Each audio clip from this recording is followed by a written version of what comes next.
सहना भवतु सहनौ भुनक्तु सह वीर्यं करवावहै तेजस्विनावधीतमस्तु मा विद्विषावहै। ॐ शान्ति शान्ति शान्तिः। शङ्करं शङ्कराचार्यं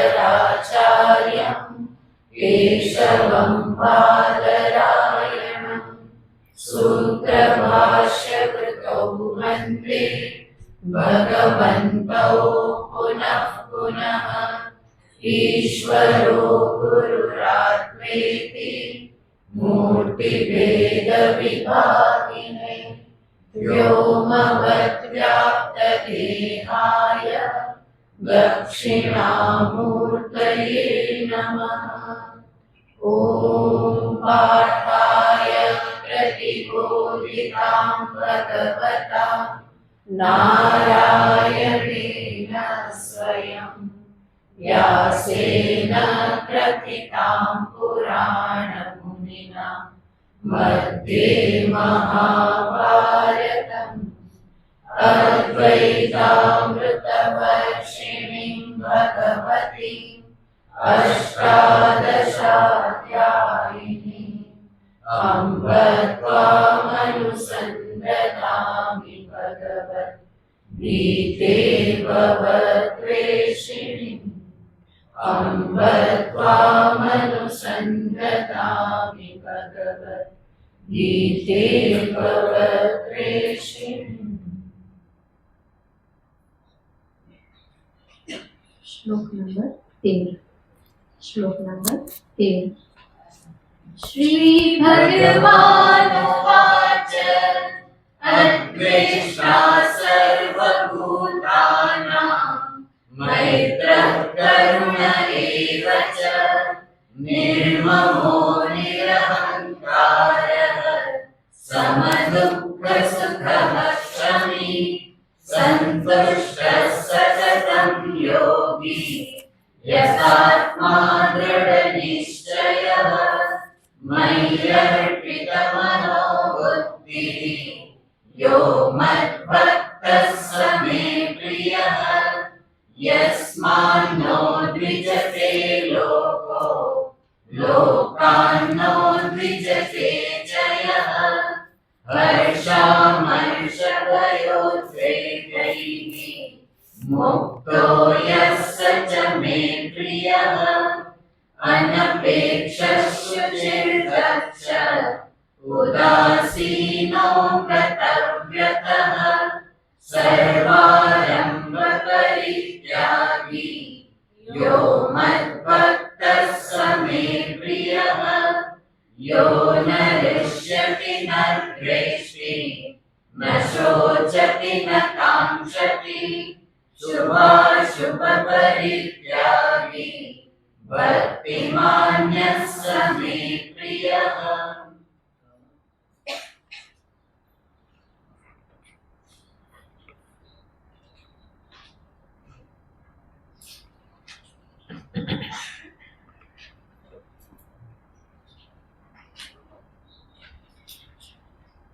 ભગવાન શ્રી કૃષ્ણચંદ્ર ભક્તના સંદર્ભમાં વાત કરી રહ્યા છે, જેમાં છેલ્લે કહેવામાં આવ્યું યો ન રુષ્યતિ ન દ્વેષ્ટિ ન શોચતિ ન કાંક્ષતિ। જે રુષ્ટ થતો નથી, દ્વેષ કરતો નથી, જે આકાંક્ષા રાખતો નથી અને જે ન દ્વેષ્ટિ રુષ્યતિ અને ન શોચતિ જે શોક કરતો નથી। આ હર્ષ, દ્વેષ, શોક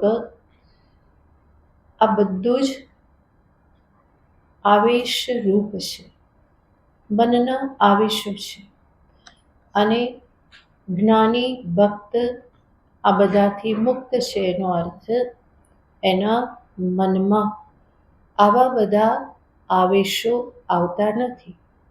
ગઈ વખતે આપણે જોયેલું હતું કે જરૂર સર્વ અનુભવ એ કરે છે, પરંતુ એની પ્રતિક્રિયા ક્યારેય પણ આવેશાત્મક હોતી નથી. જે સુખ દુઃખનો અનુભવ અજ્ઞાની કરે છે એ જ સુખ દુઃખને જ્ઞાની પણ અનુભવે છે. એ કોઈ જડ નથી, બલ્કિ પરમ સંવેદનશીલ વ્યક્તિ છે અને એટલા માટે એ બધું અનુભવે છે, પરંતુ ફેર ક્યાં પડે છે? એના પ્રતિભાવમાં આવેશ હોતો નથી, એ રિએક્ટ કરતો નથી, એટલા માટે એ સમત્વમાં સ્થિર રહેશે. આજે અનુભવ બધા જ થતા હોવા છતાં પણ એ હંમેશા શેમાં સ્થિત છે? સમતામાં સ્થિત છે. આના વિશે જ આગળ ભગવાન કહેશે, શુભાશુભ પરિત્યાગી. એ કેવો હોય છે? તો કે શુભ અશુભનો પરિત્યાગી. શુભ અશુભનો પરિત્યાગી એનો અર્થ છે શુભ અશુભના સંદર્ભના પણ દ્રઢ ભેદ એના અંતરમાં રહેતા નથી. અને આ ન રહેવાનું કારણ શું છે? કે એની પૂર્વ સાધના જે છે કે જેમાં હંમેશા એ શુભ પથે ચાલેલો છે, શુભ કર્મ હંમેશા કરેલા છે. હવે જે પૂર્ણતાને પ્રાપ્ત થઈ ચૂકેલો છે તો એ પ્રયત્ન કરી અને એને શુભ કર્મ કરવાના રહેતા નથી. એના દ્વારા અશુભ કર્મ કોઈ થવાના નથી, એટલા માટે એનો ત્યાગ કરવાનો પણ રહેતો નથી. તો આવી રીતે શુભ અને અશુભનો એ પરિત્યાગી છે. ભક્તનું જીવન કેવું? તો ભગવાન બતાવી ગયા છે, યત કરોષિ યદસ્નાસી યજ્જુહોષિ દદાસી યત પશ્યસી કૌંતેય તત્પુરુષો મદર્પણમ. ભગવાને આજે કહેલું છે. તો ભક્તનું જીવન એવું જ છે કે જે કંઈ પણ કરે છે બધું જ પરમાત્માને, ઈશ્વરને સમર્પિત કરે છે. જ્ઞાની છે તો એનું જીવન કેવું છે? જે કંઈ પણ થઈ રહ્યું છે એનો એ માત્ર સાક્ષી છે. એ મિથ્યાભિમાન કરતો નથી, એની બુદ્ધિ અહંકારથી લેપાયમાન થતી નથી, અને એટલા માટે પણ એ શુભાશુભ પરિત્યાગી બની રહેશે. તો આવી રીતે ભગવાન કહેશે કે આમાં પણ એની સમદ્રષ્ટિ છે. એવું નથી કે જ્ઞાની કે ભક્ત અશુભ પણ કંઈ કરતા રહેશે, એવું નથી કે શુભ કંઈ કરશે નહીં, એવું પણ નથી. પણ કરવામાં કોઈ અહંકાર નથી, મિથ્યાભિમાન નથી, અને પૂર્વ જીવન એટલું ધર્મમય રહેલું છે કે કોઈ અશુભ કર્મ, અશુભ ભાવ કે અશુભ વિચાર એના દ્વારા થવાના નથી, અશુભ માર્ગે પ્રવૃત્તિ થવાની નથી. અને એટલા માટે કેવું બની રહેશે? અશુભ પરિત્યાગી બની રહેશે. અને શુભ પરિત્યાગી કેવી રીતે બની રહેશે? અહંકારને છોડીને, મિથ્યાભિમાનનો ત્યાગ કરીને એ શુભનો પણ પરિત્યાગી બની રહેશે અને અશુભનો પણ પરિત્યાગી બની રહેશે. આવી રીતે જ અર્થ લગાવવો પડે, નહીં તો શુભાશુભ પરિત્યાગીનો અર્થ ન લાગે. તો જે જ્ઞાન દ્રષ્ટિ અને ભક્તિ દ્રષ્ટિ બંનેથી આ પ્રમાણે અર્થ લાગી શકે. અને અહીંયા તો જેની વાત કરે છે એ પરમ જ્ઞાની પણ છે અને પરમ ભક્ત પણ છે, એટલા માટે એના માટે આ કેવું છે? બહુ સહજ છે. આગળ ભગવાન કહેશે, શુભાશુભ પરિત્યાગી ભક્તિમાન યહ સ મે પ્રિયઃ. આવો જે ભક્તિમાન છે, ભક્તિમાન યાને ભક્તિથી યુક્ત, પરમાત્મા પ્રત્યે પ્રેમથી યુક્ત, આત્મ પ્રેમથી યુક્ત આવો જે વ્યક્તિ જે છે, ભગવાન કહેશે ભક્તિમાન યહ સ મે પ્રિયઃ. એ મને પ્રિય છે. ભક્તિમાન યહ, ભગવાન આવો શબ્દ વાપરે છે. આમ તો ભગવાનને માટે બધા કેવા છે? પ્રિય જ છે. સમોહમ સર્વભૂતેષુ, ભગવાન આગળ કહી ચૂકેલા છે. છતાં પણ આ પ્રમાણે કહેવામાં આવે તો આ કેવું છે? એને મત દર્શાવવા માટે દ્રષ્ટાંત આપવામાં આવે કે જેવી રીતે ગંગાજી જે છે એ સર્વત્ર કેવા છે? તો કે પુણ્યદાયી જ છે. સર્વત્ર ગંગાજી કેવા છે? તો કે પાવન કરનાર જ છે. અને છતાં પણ કહેવામાં આવે કનખલે ગંગા પુણ્યા, કનખલ ક્ષેત્રમાં ગંગાજી કેવા છે તો કે વિશેષ છે, એટલા માટે કનખલ ક્ષેત્રમાં સ્નાન કરવાનું મહત્વ છે. તો કનખલે ગંગા પુણ્ય, એનો અર્થ નહીં કે બીજે બધે એ પુણ્ય પ્રદાન કરતી નથી, બીજે ગંગા સ્નાન કરવાથી ન થાય, પણ અહીંયા શું છે તો કે વિશેષ છે. એવી રીતે સર્વ કોઈ ભગવાનને પ્રિય છે, પણ આવો જ્ઞાની ભક્ત એમના માટે કંઈક વિશેષ છે. વિશેષ ભગવાન આગળ કહી ચૂકેલા છે કે જ્ઞાની ત્વાત્મૈવ મે મતઃ, જ્ઞાની તો મારો આત્મા જ છે. અને આવો જ્ઞાની કે જે સાથે સાથે ભક્તિમાન, ભક્તિથી યુક્ત છે. કેવી ભક્તિથી યુક્ત છે? જેવી ભક્તિ ભગવાન ઈચ્છે છે જીવ પાસેથી. ભક્તિ પણ અનેક પ્રકારે હોય, ભક્તના પણ અનેક પ્રકાર દર્શાવવામાં આવે છે. ઉત્તમ ભક્ત, મધ્યમ ભક્ત, આ બધા ભક્તના પ્રકાર દર્શાવવામાં આવે છે. ભક્તની કેવી દ્રષ્ટિ છે એના આધારે એમાં એના જે વિભાગ જે છે એ દર્શાવવામાં આવે છે. ઉત્તમ, મધ્યમ અને પ્રાકૃત, અધમ નહીં, બરાબર? ભક્ત અધમ ના હોય ક્યારે, એટલા માટે ઉત્તમ, મધ્યમ અને પ્રાકૃત ભક્ત ભાગવતમાં જ કહેવામાં આવેલ છે. પ્રાકૃત ભક્ત કોને કહેવાય તો કે છે અર્ચાયામેવ હરયે પૂજામ્યઃ શ્રદ્ધયા ઈહતે ન તદ ભક્તેષુ ન ચ અન્યેષુ સ ભક્તઃ પ્રાકૃતઃ.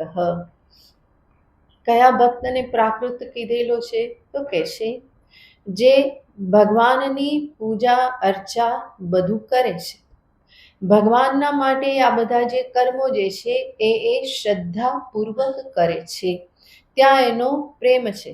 પણ એના સિવાય ન તદ્ભક્તેષુ ન અન્યેષુ, બીજે ક્યાંય એને ભગવાન દેખાતા નથી.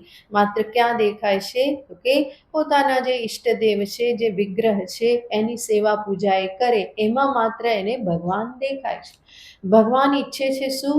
ભક્ત સર્વત્ર મારું દર્શન કરે. પણ આ ભક્ત હજુ ક્યાં દર્શન કરે છે તો કે એને કેવલ વિગ્રહમાં, મૂર્તિમાં ભગવાન દેખાય છે, બીજા કોઈમાં એને દેખાતા નથી. બીજા ભગવાનનો ભક્ત જે છે બીજો, એમાં પણ એને દેખાતું નથી. અને જે ભક્ત નથી, જે સામાન્ય લોકો છે, એમાં પણ એને કોઈ ભગવત બુદ્ધિ થતી નથી. તો એની ભગવત બુદ્ધિ જે છે એ એકમાં સીમિત રહેલી છે. આ પ્રારંભિક ભક્તિ છે. એનાથી આગળ ભગવાન ભક્ત વધે એવું ઈચ્છે છે. તો આ ભગવત ભાવ ક્યાં છે? માત્ર એક અર્ચાયામ એવ વિગ્રહ, જે વિગ્રહ જે છે ભગવાનનો, એમાં જ એની શ્રદ્ધા છે, એમાં જ એ ભગવાનને જુએ છે, એનાથી અન્યત્ર ક્યાંય એને ભગવાન દેખાતા નથી. તો આવો જે ભક્ત જે છે એને ભાગવતમાં પ્રાકૃત ભક્ત કહેવામાં આવેલો છે. એનો પ્રેમ ભગવાન માટે છે, બીજા બધાની સાથે એને કંઈ લેવા દેવા નહીં. અને બીજામાં ક્યાંય એને ભગવાન દેખાતા જ નથી.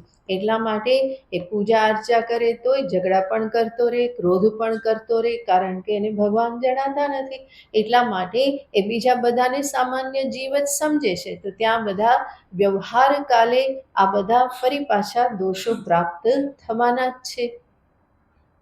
એનાથી આગળ મધ્યમ ભક્તની વાત કરતા ભાગવતમાં કહેશે કે આવો જે ભક્ત જે છે એ ઈશ્વરે તદધીનેષુ બાલિશેષુ દ્વિષત્સુ ચ પ્રેમ મૈત્રી કૃપોપેક્ષા યહ કરોતિ સ મધ્યમઃ. જે બીજો ભક્ત કે જે પ્રેમ, મૈત્રી, સહાનુભૂતિ, ઉપેક્ષા આવા ભાવ ધારણ કરે છે. ક્યાં પ્રેમ છે તો કે ઈશ્વરમાં પ્રેમ છે. અને ઈશ્વરના જે ભક્ત છે, તદધીન, જે ઈશ્વરના ભક્ત છે, એમાં પણ એનો પ્રેમ છે. આગળનો ભક્ત કેવો હતો? માત્ર ઈશ્વરમાં પ્રેમ છે, બીજામાં ક્યાંય પ્રેમ નથી. બીજાની સાથે, એટલે જ મેં કહ્યું એમ, ક્રોધ કરે, દ્વેષ કરે, ઈર્ષા કરે, ઝઘડા કરે, બધું કરે. આ જે ભક્ત જે છે એ કેવો છે? ઈશ્વરને પ્રેમ કરે છે, સાથે સાથે એના જે ભક્તો જે છે, પોતે જે માર્ગ છે એ માર્ગ જે બીજા પણ છે એને પણ પ્રેમ કરે છે, એની સાથે પણ એ મૈત્રી ભાવ રાખે છે. ભક્તને ભક્ત મળે તો બહુ આનંદ એને થાય છે. શા માટે આનંદ થાય છે? તો કે મારા જ પ્રભુને પ્રેમ કરનારો આ પણ છે, તો એ પણ એને પ્રિય લાગે છે. તો ભગવત ભાવ થોડો વિસ્તૃત થયેલો છે અને આવેશો એના અંતરમાં ક્ષીણ થયેલા છે. ઈશ્વરને પ્રેમ કરે છે, એના ભક્તને પણ પ્રેમ કરે છે, એની સાથે મૈત્રી કરે છે. જે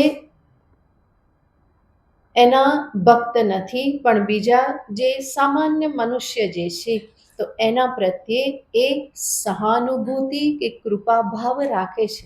એ કંઈ ભૂલ કરે તો એ શું વિચારે છે? એ વિચારે છે કે એને આ માર્ગની ખબર નથી, એ આ પ્રમાણે કરે એ એનું બાળકપણું છે, બાલિશતા છે. એટલા માટે અહીંયા શબ્દ પણ વાપરે છે, બાલિશેષુ. જે સમજદાર નથી તો એવા પ્રત્યે એ કૃપા રાખે છે, સહાનુભૂતિનો ભાવ રાખે છે. આવેશ કરતો નથી. જે સમજદાર નથી એ એને કંઈ નુકસાન કરે, એના જીવનમાં કંઈ પ્રતિબંધ લાવે તો એ એના પ્રત્યે કોઈ દ્વેષ કરતો નથી કે એની સાથે ઝઘડો કરતો નથી, પણ એના પ્રત્યે એ કૃપાનો ભાવ રાખે છે, સહાનુભૂતિનો ભાવ રાખે છે કે એને વિશેષ ખબર નથી અને એટલા માટે એણે આવો વ્યવહાર કરેલો છે, અજાણ છે. એનાથી આગળ જે એનો દ્વેષ કરતા હોય, ભક્તનો પણ દ્વેષ કરનારા હોય, તો જે દ્વેષ કરનારા છે એના પ્રત્યે એ ઉપેક્ષા ભાવ રાખે છે. એ જે કંઈ પણ કરે છે કે કહે છે એને એ બહુ ધ્યાનમાં લેતો નથી. આવેશાત્મક બની અને ત્યાં ઝઘડો કરવા લાગતો નથી, પણ શાંત રહે છે. ઉપેક્ષા અને એનો બહુ વિચાર કરતો નથી, એને બહુ ધ્યાનમાં લેતો નથી. તો પહેલા ભક્ત કરતા આ ભક્ત કેવો છે? થોડો વધારે સમજદાર છે, જેનું અંતર વધારે શુદ્ધ છે અને એટલા માટે આવેશો બધા ક્ષીણ થયેલા છે. એના અંતરમાં જે કંઈ પણ ભાવ ઉત્પન્ન થાય છે, ભાવ કેવા છે? સાત્વિક ભાવ છે. પ્રથમ ભક્ત જે છે એના અંતરમાં રાજસિક તામસિક ભાવ પણ ઉત્પન્ન થઈ શકે, પૂજા અર્ચા કરતો હોવા છતાં પણ, જ્યારે આનામાં એવા ભાવ ઉત્પન્ન થતા નથી. ત્યાર પછી ત્રીજા ભક્તને દર્શાવે છે, જે ઉત્તમ ભક્ત છે. એ ઉત્તમ ભક્ત કોણ છે? તો એને દર્શાવતા ભાગવતમાં કહે છે, ગૃહીત્વા ઇન્દ્રિયૈરર્થાન યો ન દ્વેષ્ટિ ન હૃષ્યતિ. જે નથી દ્વેષ કરતો, નથી હર્ષ કરતો, ક્યારે? ગૃહીત્વા ઇન્દ્રિયૈ અર્થાન. ઇન્દ્રિય દ્વારા અર્થ વિષયોનું ગ્રહણ કરે છે, જગત વ્યવહાર કરે છે અને એમાં જે કંઈ પણ અનુભવો થાય છે એમાં ન દ્વેષ્ટિ ન ઋષ્યતિ. હમણાં જ ભગવાને એ કહ્યું, ન દ્વેષ્ટિ ન ઋષ્યતિ. તો એ જ ભાગવતમાં પણ ભગવાન કહે છે, જે આ પ્રમાણે દ્વેષ રાગ દ્વેષથી યુક્ત થતો નથી, બલ્કિ વિષ્ણુર માયામિદમ પશ્યન. ઇદમ જગત. આ સમસ્ત જગતને આ કેવી રીતે જુએ છે? તો કે ભગવાન વિષ્ણુની માયા માત્ર છે. સમસ્ત જગત ઈશ્વરની જ માયા છે, એનો જ ખેલ છે. અને એવી રીતે જે દર્શન કરી અને હંમેશા જે સમત્વમાં સ્થિત રહે છે, કોઈ પણ પ્રકારના આવેશને પ્રાપ્ત કરતો નથી, જે નિરંતર જે કંઈ પણ થઈ રહ્યું છે એમાં ઈશ્વરની લીલાનું, પરમાત્માની માયાનું જ દર્શન કરે છે. આ સમસ્ત જગત શું છે? એની જ માયાનો વિલાસ છે. આ પ્રમાણે વિચારી ભગવત સ્મરણ સાથે, આત્મ સ્વરૂપના સ્મરણ સાથે એ હંમેશા શાંત રહે છે, સમત્વથી યુક્ત રહે છે. તો એને કહે છે સવૈ ભાગવતોત્તમ. એ ઉત્તમ ભાગવત છે. ભાગવત યાને જે ભગવાનનો છે, ભક્ત છે. તો આવો જે સમજદાર જે છે એ કેવો ભક્ત છે? ઉત્તમ ભક્ત છે. તો આવા જે સમજદારી ભરેલા ભક્ત જે છે એને ભગવાન અહીંયા શું કહે છે? યહ ભક્તિમાન. જે ભક્તિથી યુક્ત છે, સ મે પ્રિય. એ મને પ્રિય છે. ભક્ત બધા પ્રિય છે. આર્તઃ, જિજ્ઞાસુ, અર્થાર્થી બધાને ભગવાન ભક્ત કહેશે. પણ જ્યારે અહીંયા ભગવાન કહેશે કે ભક્ત ભક્તિથી યુક્ત, તો એ કયા ભક્તને ભગવાન કહેશે? જે જ્ઞાની ભક્ત છે એને ભગવાન કહેશે અને કહેશે સમે પ્રિય, એ મને પ્રિય છે. હજુ આગળ પણ આ જ જ્ઞાની ભક્તની સમતાનું જ નિરૂપણ કરતા આગળ ભગવાન કહેશે समशत्रौ च मित्रे च समशत्रौ च मित्रे च तथा मानापमानयोः तथा मानापमानयोः शीतोष्णसुखदुःखेषु शीतोष्णसुखदुःखेषु समसङ्गविवर्जितः समसङ्गविवर्जितः समशत्रौ च मित्रे च तथा मानापमानयोः शीतोष्णसुखदुःखेषु समसङ्गविवर्जितः શત્રૌ ચ મિત્રે ચ સમઃ. સમઃ શબ્દનો અન્વય બધે થશે. તથા માનાપમાનયોઃ સમઃ. શીતોષ્ણ સુખ દુઃખેષુ સમઃ. ત્યાં તો સમઃ શબ્દ આપેલો જ છે, તો માનાપમાનયોઃ સમઃ ત્યાં આગળથી લઈ લેવાનું. સંગ વિવર્જિત. સર્વપ્રથમ કહેશે શત્રૌ ચ મિત્રે ચ સમઃ. જે શત્રુમાં અને મિત્રમાં કેવો છે? સમ છે, અને સમાન ભાવ રાખનારો છે. સમાન ભાવ રાખનાર છે અને મિત્ર પ્રત્યે અતિ સ્નેહ નથી અને શત્રુ પ્રત્યે કોઈ દ્વેષ ભાવ નથી. બંનેની સાથે એનો વ્યવહાર કેવો છે? સમાન વ્યવહાર છે. શત્રુ કોને કહેવાય? શાતનાથ શત્રુ, જે કષ્ટ આપે, દુઃખ આપે એને શત્રુ કહેવાય. અને મિત્ર કોને કહેવાય? મેદ્યતે સ્નિહ્યતિ ઇતિ મિત્ર, જે પ્રેમ કરે, જે સ્નેહ રાખે એને મિત્ર કહેવાય. આના માટે બંને કહેવાય છે સમાન છે. મિત્ર હોય કે શત્રુ હોય, પ્રેમ કરનારો હોય કે કષ્ટ આપનારો હોય, એ દરેકમાં કોનું દર્શન કરે છે? ભગવાનનું જ દર્શન કરે છે. ભક્તને માટે શત્રુ અને મિત્રમાં સર્વત્ર કોણ છે? એક પરમાત્મા જ રહેલા છે. જ્ઞાનીને માટે શત્રુ અને મિત્રમાં એક આત્મતત્વ, એક ચૈતન્યનો જ વિલાસ છે. તો આ દ્રષ્ટિ હોવાથી એ બંનેમાં કેવા રહી શકે છે? સમાન રૂપે રહી શકે છે. દ્રષ્ટાંત આપવામાં આવે છે પુરાણમાં. એક ઇક્ષ્વાકુ નામના રાજા હતા અને એ રાજા બહુ જ જ્ઞાની પણ હતા અને ભગવાનના ભક્ત પણ હતા. બહુ સુંદર રીતે પ્રજાનું પાલન કરતા હતા. એનું સમસ્ત રાજ્ય સુખ સમૃદ્ધિથી ભરપૂર હતું, કારણ કે ધર્મ ભક્તિ આ બધું જ ત્યાં હતું. તો પ્રજા પણ બહુ જ સુખી હતી. આવા ઇક્ષ્વાકુ રાજા પર પડોશી રાજ્યના રાજાએ ચડાઈ કરવાનું વિચાર્યું. રાજાને ખબર પડી કે પેલો રાજા જે છે એ ચડાઈ કરવા માગે છે. ત્યારે ઇક્ષ્વાકુ રાજાના મનમાં આવ્યું કે પ્રજા કેટલી બધી સુખેથી રહી રહેલી છે અને યુદ્ધ કરવામાં આવશે તો કેટલા બધાની હિંસા થઈ જશે, મરી જશે, કેટલા બધા પરિવારો રજળતા થઈ જશે. એના મનમાં આવો વિચાર આવે છે અને ત્યારે પેલા રાજાની સાથે મંત્રણા કરે છે અને કહે છે કે તને મારી સાથે જ તકલીફ છે કે પ્રજાની સાથે પણ? એ કે તારી સાથે જ છે, પ્રજાની સાથે મને શું તકલીફ હોય? તો ઇક્ષ્વાકુ રાજા છે કહે છે કે મારી સાથે જ તકલીફ છે તો રાજ્ય તને આપ્યું, તું રાજ્ય કર, મારે રાજ્યની જરૂર નથી.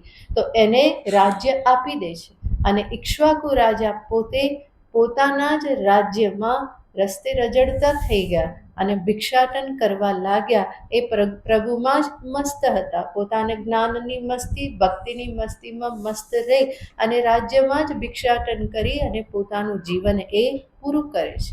તો આ શું બતાવે છે? શત્રુમાં પણ ભાવ કેવો છે? સમાન ભાવ છે. ત્યાં કોઈ દ્વેષ નથી, લાલચ નથી રાજ્યની, અને એટલા માટે દ્વેષ પણ અંતરમાં ધારણ થતો નથી. એને જોઈએ છે તો એને આપી દેવા માટે એ તૈયાર થઈ જાય છે. તો શત્રુમાં અને મિત્રમાં સમાન છે.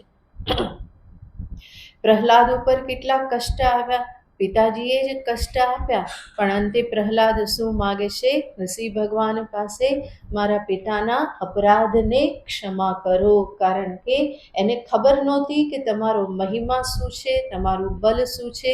એ અજ્ઞાન અવસ્થામાં એણે બધું કર્યું. આપ કૃપા કરી અને એના અપરાધોને ક્ષમા કરો. તો કેટલું કષ્ટ આપ્યું છે, અને છતાં પણ પ્રહલાદના અંતરમાં લેશ માત્ર પણ કોઈ દ્વેષ ભાવ એના માટે છે નહીં.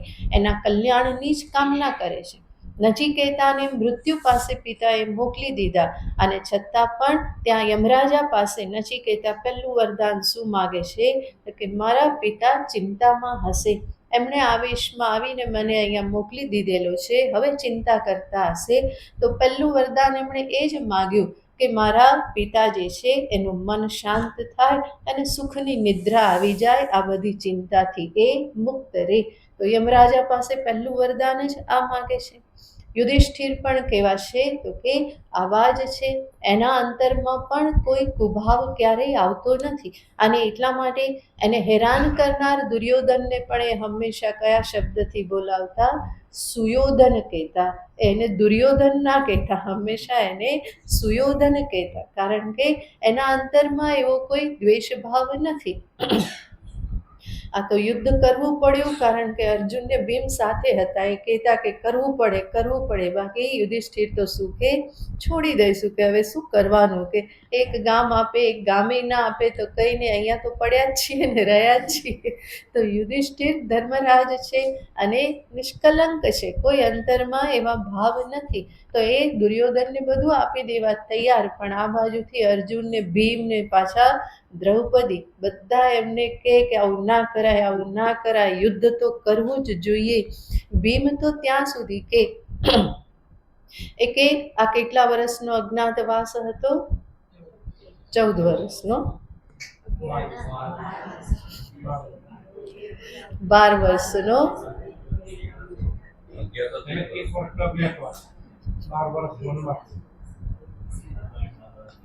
બોલો, રામાયણ જાણનારા, પાઠ કરનારા બધા, કેટલા વર્ષનો હતો વનવાસ?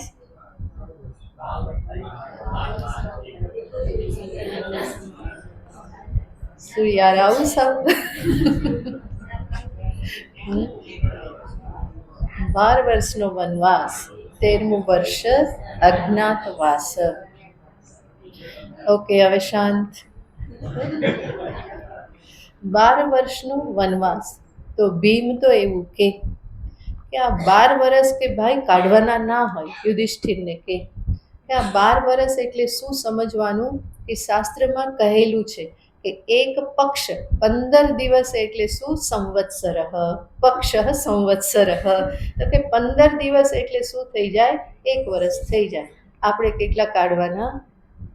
6 મહિનામાં આપણા 12 વર્ષ પૂરા થઈ જાય. એટલા માટે કહે છે કે 6 મહિનામાં જ આપણે શું કરીશું? યુદ્ધ કરીશું અને બધું કામ પતાવી દઈશું. તો એટલો બધો આવેશ છે ભીમ, અર્જુન, દ્રૌપદી, એટલા માટે યુધિષ્ઠિરને યુદ્ધ કરવું પડે છે, પણ ધર્મને છોડતા નથી. ભીમે આવું કહ્યું તો તરત યુધિષ્ઠિર કહેશે કે એવું ના કરાય. 12 વર્ષનો વનવાસ છે તો વનવાસ કરવો જ પડે. 15 દિવસનું ગણી ના નખાય. એ જે છે એ પ્રમાણે જ કરવું પડે. જેમાં જે ચાતુર્માસ કેટલા થઈ ગયા? દ્વિમાસ થઈ ગયા. 2 માસમાં શું થઈ જાય? ચાતુર્માસ પૂરા થઈ જાય. પણ હકીકતમાં ચાતુર્માસ શબ્દ શું બતાવે છે? 4 માસ છે. તો ભીમ અર્જુન બધા હતા એટલા માટે યુધિષ્ઠિર આ યુદ્ધમાં પ્રવૃત્ત થયા. બાકી યુધિષ્ઠિર કેવા હતા તો કે એનામાં આવા કોઈ ભાવ હતા નહીં. એ તો ધર્મરાજ છે, જે પણ મળ્યું એનાથી એ સંતુષ્ટ થાય. એને આવા બધા યુદ્ધ આદિમાં બહુ પ્રવૃત્ત થવું ગમે નહીં. તો એનું કારણ શું છે? એમને શત્રુભાવ આવતો નથી. બલ્કિ શું ભાવ છે? આ બધા મારા ભાઈઓ જ છે, એક જ પરિવારના છે, એવો ભાવ એમને આવે છે. અને એટલા માટે એ શત્રુની સામે પણ કેવા રહેશે કે સમ રહેશે, કોઈ દ્વેષ ધારણ કરતા નથી. તો સમ શત્રૌ ચ મિત્રે ચ, શત્રુ અને મિત્રમાં સમાન છે. ભક્ત જે છે સમજે છે જીવનમાં જે કંઈ પણ થઈ રહેલું છે ઈશ્વર ઈચ્છાથી થઈ રહેલું છે. મારા જ કર્મના ફળ સ્વરૂપે મને આ બધું પ્રાપ્ત થઈ રહેલું છે. તો એ કોઈના પ્રત્યે એ પોતાની જવાબદારીને બીજા પર ઢોળતો નથી. અને એટલા માટે કોઈના માટે દ્વેષ થતો નથી. જાણે છે પ્રભુની ઈચ્છાથી થાય છે, નહીં તો મારા જ કર્મનું આ બધું પરિણામ છે, અન્યને દોષ દેવા જેવો નથી. તો આ બધી સમજદારીના કારણે એના અંતરમાં કોઈ શત્રુ પ્રત્યે દ્વેષ પ્રાપ્ત થતો નથી. અને મિત્ર પ્રત્યે તો બધાને સરખો ભાવ હોય જ છે, પ્રેમ ભાવ હોય છે, ત્યાં બહુ મહેનત કરવી પડતી નથી. પણ શત્રુ ભાવ હોય ત્યાં મહેનત કરવી પડે. જ્યારે આની દ્રષ્ટિ જેવી છે કે શત્રુ અને મિત્ર બંને કેવા દેખાય છે તો કે ભગવત ભાવ છે, નહીં તો એક જ ચૈતન્યનો વિલાસ સર્વત્ર એક જ સ્વરૂપ આત્મ સ્વરૂપે છે. અને એટલા માટે હંમેશા શત્રુ અને મિત્રમાં સમાન રહે છે. ત્યાર પછી કહેશે માનાપમાનયોઃ સમઃ. આ બહુ આકરું છે. માન અને અપમાનમાં જે કેવો છે સમાન છે. માનમાં તો કોઈ તકલીફ છે નહીં, બલ્કિ વધારે ને વધારે મળે મળે મળે. જેને આવું થાય એને જ અપમાનથી તકલીફ થાય. માન માટેની ભાવના જેટલી હશે, મને સન્માન મળે, એને અપમાન એટલું જ વધારે દુઃખી કરશે. પણ એ જો ઈચ્છા નહીં હોય, એના માટેનું મૂલ્ય નહીં હોય, તો અપમાન પણ એને એવું કોઈ દુઃખી કરવાનું નથી. પણ દરેકને ઈચ્છા શું હોય છે? માન મળે, સન્માન મળે, મને વધારે ને વધારે બધા લોકો એપ્રિસિએટ કરે, મારા તરફ ધ્યાન આપે, મારી વાહ વાહ કરે. મેં કંઈ કર્યું તો હંમેશા પીઠ થાબડે અને કે તમારાથી થયું, તમારા વગર તો થાય નહીં. તો આવું સાંભળવાની ઈચ્છા હંમેશા દરેકને હોય છે. અને એવું જો ન મળે, એનાથી વિપરીત મળે, તો ફરી દુઃખી થવાનો જ છે. તો જેટલી માનની અપેક્ષા વધારે, એટલી જ અપમાનમાં દુઃખી કરવાની શક્તિ વધી જાય છે. માનની અપેક્ષા નહીં તો દુઃખી થવા માટે પણ જે દુઃખી કરવાનું સામર્થ્ય જે અપમાનનું, એ પણ કેવું થઈ જાય છે? ઘટી જાય છે. કારણ કે અપેક્ષા જ નથી, તો પછી ના મળે તો પણ કોઈ તકલીફ થવાની નથી. તો માન અને અપમાન આ બંને એવી વસ્તુ છે કે જેમાં મનુષ્ય હંમેશા ઉપર નીચે થતો જ રહેતો હોય છે.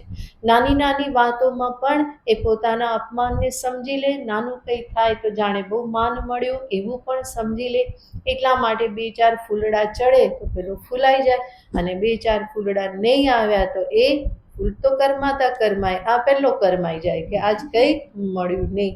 તો માન અને અપમાન જાણે કે એના શું છે તો કે શ્વાસોશ્વાસ છે. માન મળે તો ફૂલી જાય, અને ના મળે તો બધું સુકાઈ જાય, મન ખરાબ થઈ જાય, મૂડ જતો રહે, દિવસોના દિવસો બધા ખરાબ થઈ જાય. આણે સામે નહીં જોયું ને આણે આમ નહીં કર્યું ને આણે મને જે આટલી મહેનત કરીને એને મદદ કરી તો પણ એને કોઈ એનું મૂલ્ય જ નથી. મારો સમય આવ્યો ત્યારે સાથે નહીં ઊભો રહ્યો. આ બધા કેવા વાક્યો છે? બધા આ સંસારીના બધા ચવાયેલા વાક્યો છે, જે વારંવાર સાંભળવા મળે. હવે એનું વાસ્તવમાં જોઈએ તો એનું કોઈ મૂલ્ય નથી. માન મળવાથી હકીકતમાં પ્રાપ્ત શું થઈ જાય? વજન વધી જાય? માન મળવાથી નહીં વધે? કોઈ સદ્ગુણ તમારામાં આવી જશે? નહીં આવે. માન મળવાથી સફળ થઈ જશો એવું પણ નથી. હા, જરૂર અંતરમાં એક સારું લાગે, આઈ એમ સમથિંગ, લોકોએ મને સ્વીકાર કર્યો, લોકોએ એપ્રિસિએટ કર્યો, હવે હું કેવો છું? લોકમાન્ય છું. લોક એપ્રિસિએટ કરે તો હું કોણ? લોકમાન્ય. તો એવી ભ્રમણા ધારણ કરવાથી નિત્ય નિરંતર દુઃખી થવાનો વારો આવશે જ. જેટલું માન તમે મેળવવાની અપેક્ષા રાખશો, જેટલું મળશે એટલો અહમ વધારે ને વધારે ખુલવાનો છે. અને આપણે અનેકવાર જોયેલું છે કે સૂજી ગયેલો પાકેલો અંગૂઠો વારંવાર ક્યાંક ને ક્યાંક ભટકાય જ, અને પછી શું કરે? દુઃખી કરે. એ ક્યાંક ખુરશીના પાયામાં આવી જાય, ક્યાંક સોફામાં ભટકાઈ જાય, ક્યાંક ઉંબરામાં ભટકાઈ જાય, ક્યારેક બીજાનો પગ એના ઉપર પડી ગયો તો ખતમ, એવો ધક્કો મારીને ખાડે. તો આ પાકેલો સૂજી ગયેલો અંગૂઠો એના જેવો જ આ અહંકાર છે, માનની ભૂખ છે, જે વારંવાર ક્યાંક ને ક્યાંક અથડાવવાનો જ છે અને એ દુઃખી કરવાનો જ છે. પણ એ મનમાં ન હોય, એવી અપેક્ષાઓ ના હોય તો દુઃખી થવાનો વારો નહીં આવે. તો આ બધા મનના આવેશો છે, ખોટી ધારણાઓ મનમાં જે બાંધેલી છે એના કારણે આ બધું થતું રહેતું હોય. સાધક જે છે એના માટે તો હંમેશા કહેવામાં આવે છે કે એણે યાદ રાખવાનું છે કે અવમાનાત તપક્ષય તપોવૃદ્ધિ, અવમાનાત તપોવૃદ્ધિ, સન્માનાત તો તપક્ષય. કે છે સંતો હંમેશા બતાવે છે કે જેટલું સન્માન મળે એટલા તપનો ક્ષય થાય છે, અને જેટલું અપમાન મળે એટલા તપની વૃદ્ધિ થાય છે. અપમાન સહન કરવું, એ સહન કરવું એ જ શું છે? તપશ્ચર્યા છે. પોતાના આવેશોને ખાડી જવા, પોતાના આવેશને મેનેજ કરતા આવડી જવું, આ બધું શું છે? તો કે આ જ મેચ્યોરિટી છે, અને એ તપશ્ચર્યા જ છે. તપનું ફળ છે, નહીં તો તપશ્ચર્યા છે જ્યારે કરો ત્યારે. એટલા માટે જે સાધક જે છે એ માન સન્માનની ઈચ્છા રાખતો નથી. એને ખબર છે કે આ મળવાથી શું થશે? તો કે મારું તપ જે છે, મારું શુક્લ પુણ્ય છે, શુદ્ધ પુણ્ય જે છે એ ઓછું થવાનું છે, અને અપમાન થશે તો શું થશે? તો કે તપમાં વૃદ્ધિ થવાની છે. તો આ દ્રષ્ટિ હંમેશા સાધકને રાખવાનું કહેવામાં આવે છે. કઠિન બહુ છે, પરંતુ એના વગર મન શાંત રહેવાનું નથી. હા, એવું નથી કે સામે કરીને આપણે કહીએ કે તું મારું અપમાન કર, એવું કરવાની જરૂર નથી, પણ આવી ચડે તો એને સ્વીકાર કરતા આવડવું જોઈએ, એને અપનાવતા આવડવું જોઈએ. એટલું બધું બહુ અભિમાન ના રાખવું કે હું એવું જ વિચાર્યા કરું કે મારી સાથે કેમ આવું થયું ને મને કેમ આવું કર્યું, આવું બધું વિચારવાની જરૂર નહીં. જગતમાં કોણ એવું છે કે જેનું અપમાન ક્યારેય થતું જ નથી? છે કોઈ? દરેકને ક્યારેક ને ક્યારેક તો એ બધું સહન કરવું જ પડ્યું હોય છે. એવો કોઈ વ્યક્તિ નથી, એવો કોઈ જીવ નથી કે જેનું ક્યારેય પણ અપમાન થયેલું ના હોય. ઘરમાં સાથે રહેતા હોય એમાં જ કેટલી વખત ઝઘડા થઈ જતા હોય અને અપમાન થઈ જતા હોય. તો ઘરમાંથી જ તો આ બધું મળતું રહેતું હોય, તો એવું તો થવાનું નથી કે કોઈનું ક્યારેય અપમાન થયું જ નથી. તો ઘરમાં સહન કરી લો છો, એ બહાર પણ સહન કરી લો, એમાં ફેર શું પડવાનો? તો અપમાનથી હંમેશા સહન શક્તિ વધે છે. સામેથી અપમાન કરાવવા માટે જવાનું નથી, પણ થયું તો શું કરવાનું? એને સ્વીકાર કરવાનો, એના સહિત મને જોવાનો પ્રયત્ન કરવાનો. મારા માટે પણ આવું થઈ શકે, મારાથી ભૂલ થાય, મને કોઈ કહી શકે, મારું પણ અપમાન થઈ શકે, આ સ્વીકાર બુદ્ધિ હોવી જોઈએ. નહીં તો નાની નાની વાતમાં વિક્ષિપ્ત થઈ જવાય. આવું કેમ ફરી ફરીને પ્રશ્ન થાય, અને દરેક કેમના હંમેશા જવાબ હોતા નથી.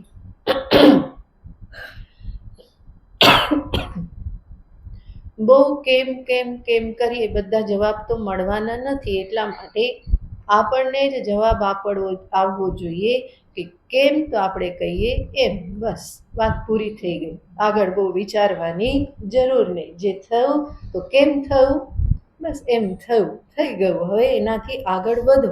આગળ એનાને એમાં ગુમરાયા કરવાની જરૂર નથી. બહુ બધા કાર્યના કારણો હંમેશા મળતા હોતા નથી, કારણ કે આ જગત કેવું છે, અચિંત્ય રચનાત્મકમ.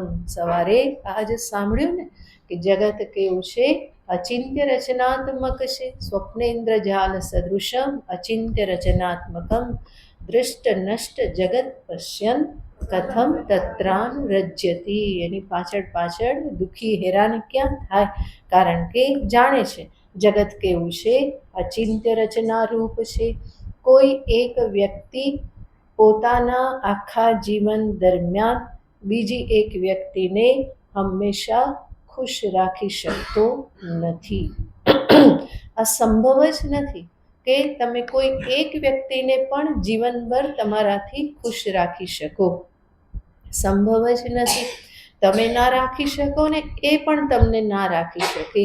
કંઈક ને કંઈક તો ગડબડ થવાની જ છે, ક્યાંક ને ક્યાંક લાગવાનું છે. મારી સાથે આમ કેમ કર્યું, આવી રીતે મારું અપમાન કર્યું, મને આવી રીતે દેખાડ્યો કે દેખાડી, આવું બધું ચાલતું જ રહે છે. તો એ બધાને બહુ મહત્વ આપવાનું ના હોય.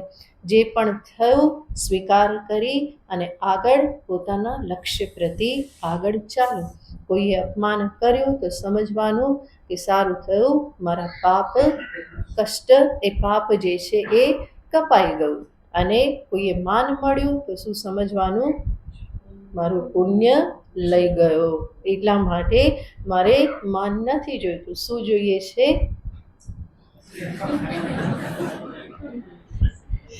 એ જોઈએ છે એવું પણ નહીં, પણ આવી ચડ્યું તો સ્વીકાર કરવાનો. અને ત્યારે સમજવાનું શું, જે થયું તે બરાબર, મારું પાપ જે છે એ કપાયું, એટલું ઓછું થયું. તો આ વિચારતા આવડવું જોઈએ. એક ક્ષણે વિચારતા આવડવું જોઈએ. તો આ મેચ્યોરિટી બતાવે છે. જે જ્ઞાની ભક્ત છે એ કેવો છે, આ એના માટે કેવું છે, સહજ છે. માન અપમાન આ બધા એના માટે સહજ છે. મહાપુરુષોના જીવન જોઈએ, સંતોના જીવન જોઈએ તો આ બધી બાબતો એમને કંઈ બહુ હેરાન કરતી નથી. કહેવામાં આવે છે કે કરપાત્રીજી મહારાજ અને ઉડિયા બાબાજી મહારાજ. કરપાત્રીજી મહારાજ બહુ જ શાસ્ત્રને એકદમ જ પકડી રાખનારા, ધર્મ ધુરંધર હતા. હંમેશા ધર્મને, શાસ્ત્ર જે છે એને સામે રાખીને હંમેશા વાત કરનારા. બીજા એક હરિબાબા હતા કે જે હંમેશા ભગવાનનું નામ લેવડાવે, મહામંત્રનો જપ કરાવે, સંકીર્તન કરાવે. સંકીર્તન કરાવે તો એમાં ઓમકારનો પણ ધ્વનિ કરાવે. કરપાત્રીજી મહારાજ કે આ બરાબર નહીં, ઓમકાર ધ્વનિ સમૂહમાં આ પ્રમાણે ના થાય, અધિકાર નથી, સર્વને અધિકાર નથી એવું કે. અને એટલા માટે એ વાત પહોંચાડે ઉડિયા બાબાને. ઉડિયા બાબાને કે તમે હરિબાબાને ના પાડો, કારણ કે ઉડિયા બાબા અને હરિબાબા આ બંને જે છે એ બહુ જ પરમ મિત્ર હતા. એક તત્વનિષ્ઠ અને એક સંપૂર્ણ ભક્ત હૃદય. નિરંતર સંકીર્તન કરે, કલાકો સંકીર્તનના સત્ર રાખે, મહિનાઓ સુધી રાત દિવસ સંકીર્તન ચલાવે. ઉડિયા બાબાજી પણ ત્યાં જાય અને આરામથી બેઠા હોય, સંકીર્તનનો આનંદ લે, બલકી બીજી વ્યવસ્થાઓ પણ બધી સંભાળે ત્યાં. તો આ ઉડિયા બાબાજીને કરપાત્રીજી મહારાજ કે તમે હરિબાબાને કહો કે આવી રીતે ઓમકાર ધ્વનિ ના કરાવે.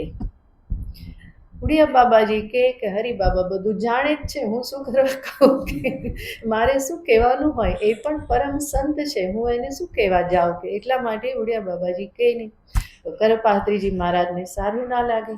એ બહુ જ ઉડિયા બાબાજી મહારાજ પાસે આવતા, ખૂબ સત્સંગ કરતા, પણ આવું થયું એટલે એમણે આવવાનું બંધ કરી દીધું.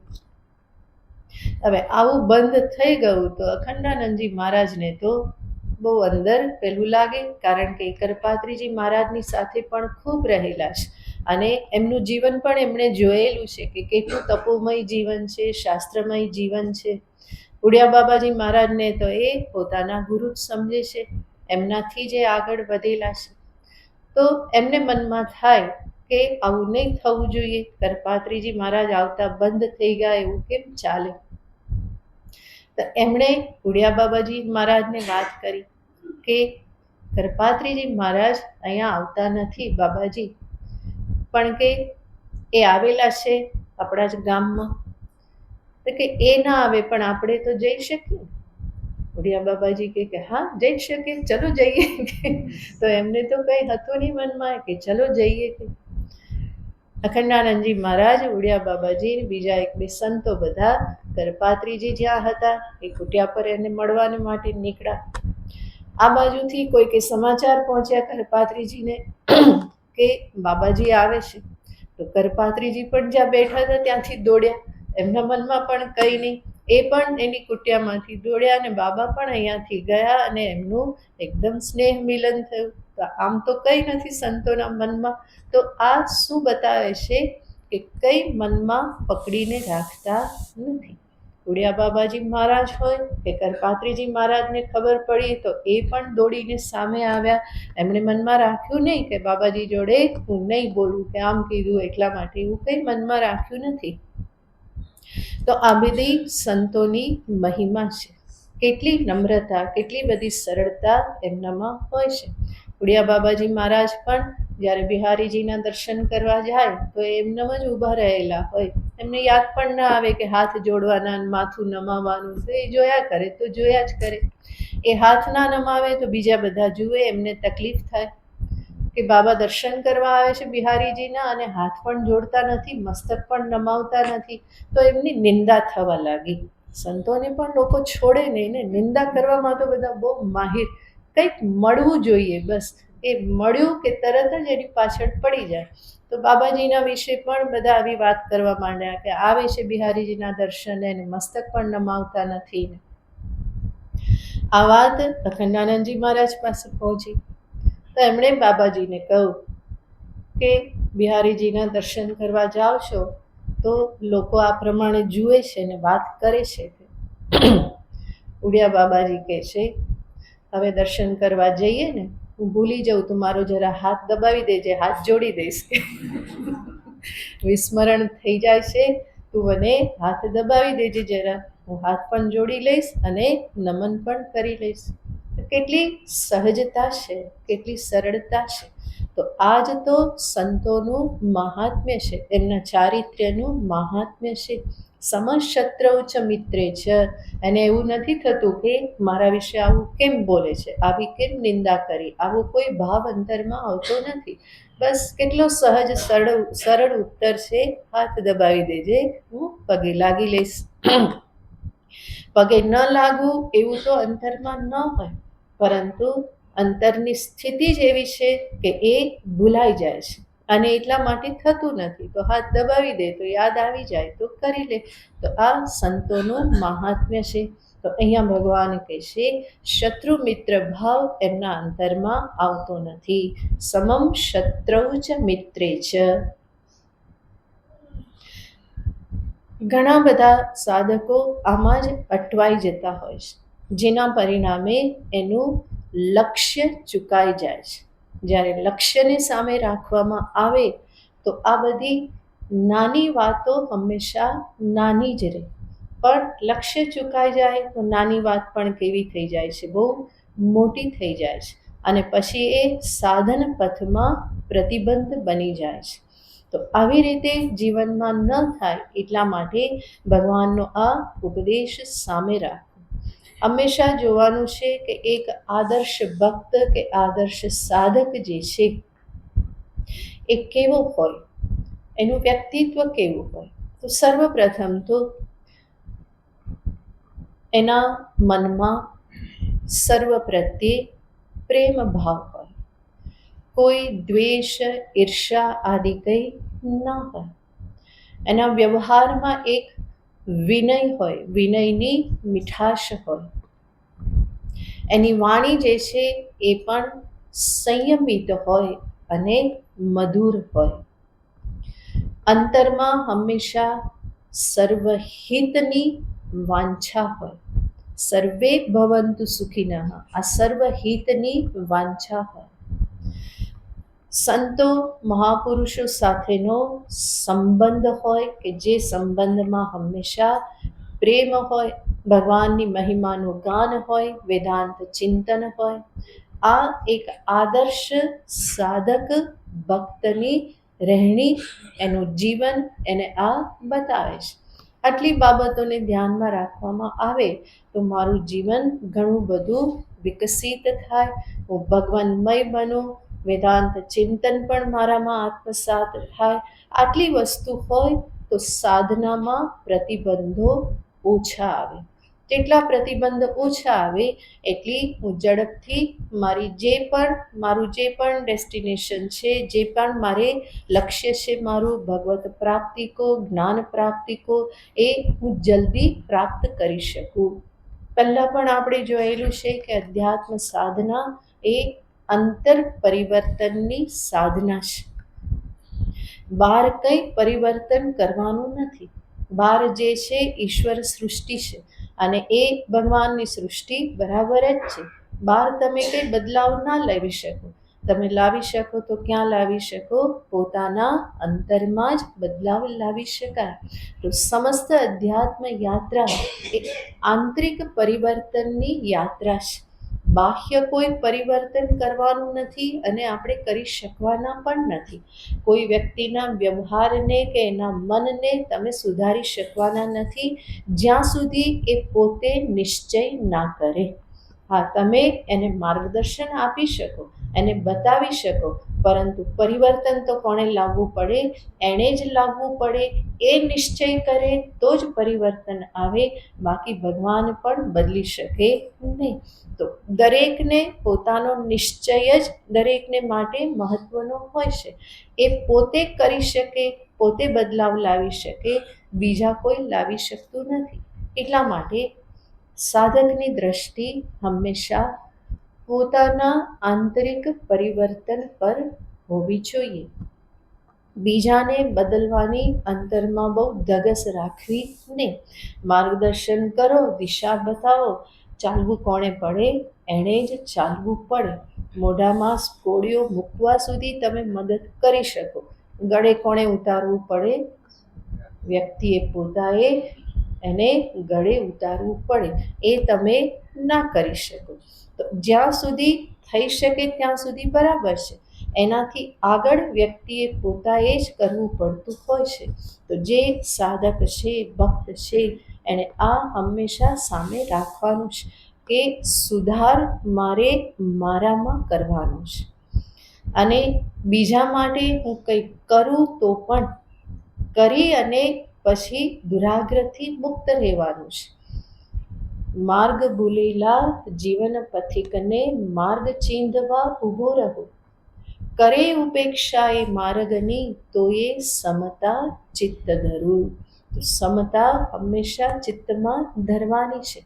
સમજે ના સમજે, સાંભળે ના સાંભળે, આ બધાને એક બાજુ કરી અને પોતાના અંતરને કેવું રાખવાનું છે? સમત્વથી યુક્ત રાખવાનું છે. તો સમશત્રૌ ચ મિત્રે ચ તથા માનાપમાનયોઃ.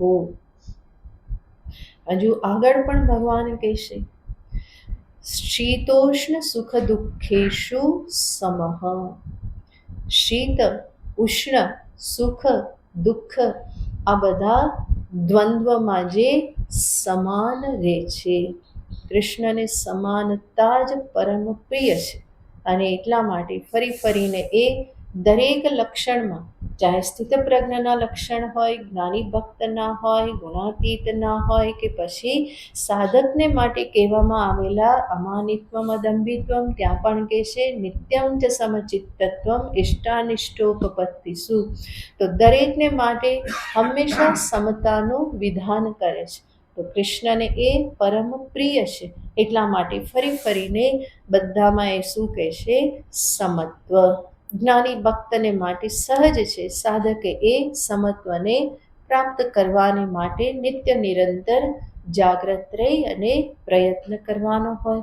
શીતોષ્ણ સુખ દુઃખેશુ સમસંગ વિવર્જિત.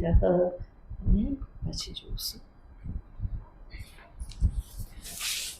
ઓમ પૂર્ણમદ પૂર્ણમિદં પૂર્ણાત પૂર્ણમુદચ્યતે પૂર્ણસ્ય પૂર્ણમાદાય પૂર્ણમેવાવશિષ્યતે.